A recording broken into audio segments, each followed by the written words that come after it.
Electral bond का है या चुनावी बॉन्ड, जो इस पे सुप्रीम कोर्ट और एसबीआई जो आमने सामने थी। आज के समय में सुप्रीम कोर्ट और एसबीआई फिर से आमने सामने है। आमने सामने इसलिए है कि सुप्रीम कोर्ट द्वारा जो निर्देश दिया गया था एसबीआई को यानी स्टेट बैंक ऑफ इंडिया को कि आप सारे डेटा जो है वह चुनाव आयोग के साथ साझा करें और चुनाव आयोग के साथ शेयर करें। वह जो 12 मार्च का जो डेडलाइन तय किया गया था उसी डेडलाइन के अंदर ही एसबीआई ने सारा जो डेटा था वह के चुनाव आयोग के साथ में 2 पेन ड्राइव में साझा कर दिए थे और शेयर कर दिए थे। लेकिन यह शेयर करने के बाद जो सबसे बड़ी पार्टी के रूप में और सबसे ज़्यादा चंदा लेने वाली पार्टी के रूप में नंबर 1 पर जो है वह आपका ऑब्वियसली न बीजेपी है, चूँकि केंद्र में न सरकार उसकी है, सत्ताधारी पार्टी है। दूसरे नंबर पर तृणमूल के कांग्रेस पार्टी है जो कि पश्चिम बंगाल के मुख्यमंत्री ममता बनर्जी जी का पार्टी है, और तीसरे नंबर पर कांग्रेस है, और चौथे नंबर पर आपका बीआरएस है, और पांचवा जो है बीजेपी है यानी बीजू जनता दल जो कि उड़ीसा के नवीन पटनायक जी का जो पार्टी है, और छठा जो है वह डीएमके है, और सातवां जो है वह वाईआरएस कांग्रेस यानी आंध्र प्रदेश की जो पार्टी है वह है, और 7वें नंबर पर तेलुगु देशम पार्टी है, और 8वां नंबर पर शिवसेना है, और 9वें नंबर पर राजद है। यानी टॉप 10 पार्टियां जो हैं वह यह सब लेने वालों में से है। सबसे ज़्यादा चंदा जो है वह बीजेपी द्वारा लिया गया है, यानी 6000 करोड़ रुपए का जो बात आ रही है उसमें न बीजेपी सबसे बड़ी पार्टी के रूप में है। आपको बताते हैं कौन कौन सी पार्टियां को कितनी कितनी मिली है। बीजेपी 6060 करोड़, उसके बाद जो आपका तृणमूल कांग्रेस पार्टी है टीएमसी 1609 करोड़, कांग्रेस 1421 करोड़, बीआरएस 1214 करोड़, उसके बाद बीजेपी 775 करोड़,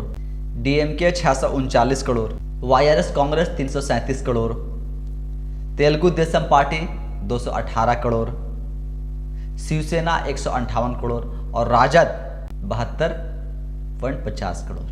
यानी ये मतलब टॉप 10 पार्टियां जो है जिनको कि ना चंदा दिया गया है। अब टॉप 10 कंपनियां कौन कौन सी हैं, कौन कौन टॉप 10 जो चंदा देने वालों में है। फ्यूचर गेमिंग और होटल सर्विसेज पीआर 1368 करोड़, उसके बाद है आपका mega engineering 966 crore, Qwik supply chain private limited 410 crore, Vedanta 400 crore, Haldia energy limited 377 crore, Bharti group 247 crore, SL mining and industries limited 224 crore, western UP power transmission company limited 220 crore, Keventer food park 194 crore, Madan Lal limited 185 crore.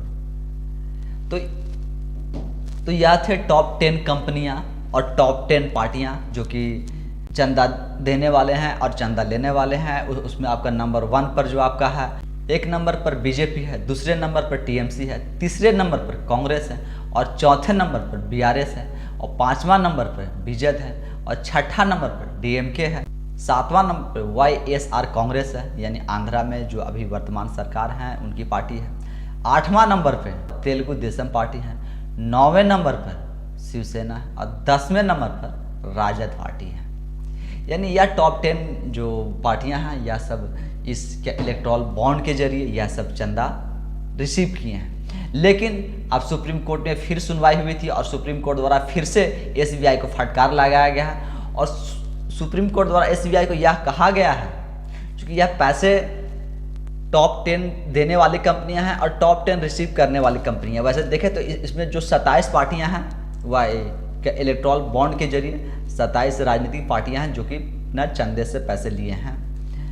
तो इसमें कौन कंपनी और कौन व्यक्ति किस पार्टी को कितना राशि दिया गया है यह इस डेटा में नहीं बताया गया है। यानी यह तो बता दिया गया है कि फलाना व्यक्ति इतने का बॉन्ड खरीदा है, और लेकिन उसमें यह नहीं बताया गया कि यह बॉन्ड खरीदा तो किस राजनीतिक पार्टी को दिए हैं, वह नहीं बताया गया। फिर से एसबीआई को सुप्रीम कोर्ट से कहा गया है कि आप यह चीज़ को भी क्लियर करें और बताएं कि कौन व्यक्ति और कौन सी संस्थान किस पार्टी को और कितने चंदा दिया गया है और कौन से तारीख में दिया गया है। यानी कि एक एक चीज़ आप उसमें सारा ब्यौरा दें। तो अब देखना होगा कि जो सुप्रीम कोर्ट का जो अगला निर्देश दिया गया है वह एसबीआई है वह कब तक मांगती है और वह कब तक देने वाले व्यक्ति और रिसीव करने वाले व्यक्तियों का नाम सामने लाती है और इलेक्शन कमीशन को सौंपती है। इसमें एक चीज़ और कहा गया है, वह यह है कि जब यह 2017 में कानून बने थे तो जो डेटा दिया जा रहा है वह 2019 से 2024 तक का क्यों दिया जा रहा है। तो इस पर न चुनाव आयुक्त का कहना है कि एसबीआई द्वारा जो डेटा हमें दिया गया हमने वही अपलोड किया है और वही डेटा दिया है। तो इसमें एक चीज़ और आ रहा है कि जो इलेक्ट्रॉल बॉन्ड खरीदे गए हैं वह 18,000 कुछ करोड़ का इलेक्ट्रॉल बॉन्ड खरीदे गए हैं, लेकिन जो रिसीवर हैं, जो रिसीव किया गया वहाँ 20,000 कुछ करोड़ आ रहे हैं। तो एक आंकड़ा यहाँ भी ना डिफरेंस और इसमें भी अंतर है। तो अब देखना होगा कि जो अगला आंकड़ा अगर एसबीआई द्वारा सारा मिलान कर करके दिया जाता है, जो कि यूनिक कोड जो बता रहे थे कि ना कोड को डिकोड करने में समय लग रहा है, इसके चलते वह समय जो 30 जून तक का मांग रहे थे, लेकिन सुप्रीम कोर्ट ने 30 जून तक का समय देने से इनकार कर करके 12 मार्च को ही सारा डेटा शेयर करने के लिए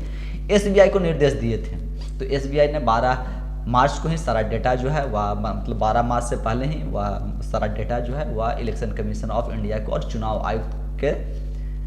साथ साझा कर दिए थे और शेयर कर दिए थे और सौंप दिया गया था।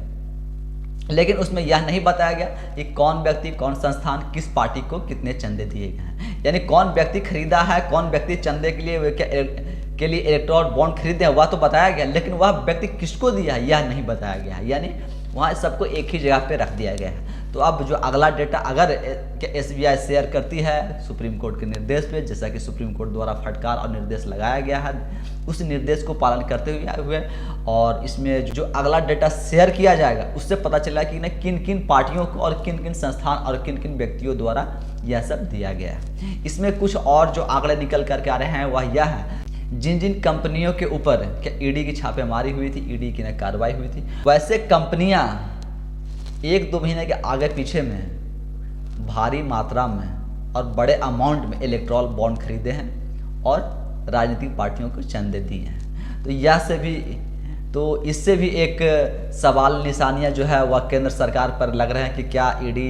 क्या इस्तेमाल अपने चंदे के लिए करवाया गया या चंदा पार्टियों ने सिर्फ चंदे के लिए इस तरीके का इस्तेमाल किया गया है। एक इस तरीके के भी इसमें सवाल निकल करके आ रहे हैं। तो अब देखना होगा कि जिन जिन लोगों पर ईडी की कार्रवाई हुई है, जो लोग हैवी अमाउंट यानी बड़ी रकम दिए हैं, क्या वह सब बीजेपी को ही दिए हैं। लेकिन यह आंकड़ा तो अभी डेटा अभी शेयर किया नहीं गया है और यह आंकड़ा दिया नहीं गया। यह आंकड़ा अगर निकल करके आता है तो देखना होगा कि जो ईडी की कार्रवाई की जो 1 महीना के आगे और पीछे का जो बताया जा रहा है कि जो संस्थान है और जब उनके ऊपर ईडी की रेड पड़ती है, ईडी की कार्रवाई होती है, तो वैसे संस्थान जो है वह इलेक्ट्रॉल बॉन्ड के जरिए राजनीतिक पार्टियों को चंदे दिए हैं। तो अब जब अगला जो आंकड़ा निकल करके आएगा और इस चुनावी बॉन्ड या इलेक्ट्रॉल बॉन्ड के बारे में, तो उसमें देखेंगे कि आखिर इसमें कितने तरीके का और यह कैसा स्कैम हुआ है और या इसमें जिस पैमाने पे इसे बताया जा रहा है और जो इसमें अभी तक निकल कर आ रहे हैं, तो इससे तो साफ यही जाहिर होता है कि इसमें बहुत से कुछ ऐसे लूप होल्स हैं और बहुत से कुछ गड़बड़ियाँ हैं जो कि अभी तक डाटा जो है वह साझा नहीं किया गया है। अब जब पूरी डाटा निकल करके आएगी तब इस पर पूरी तरीके से समझा जाए कि आखिर इसमें है क्या और किन किन पार्टियों द्वारा कैसे कैसे चंदा का खेल किया गया है। बाकी यह सब खेल को आप कैसे देखते हैं और आप कैसे समझते हैं और आप क्या सोचते हैं वो आप हमें कमेंट्स के माध्यम से ज़रूर बताएं। धन्यवाद।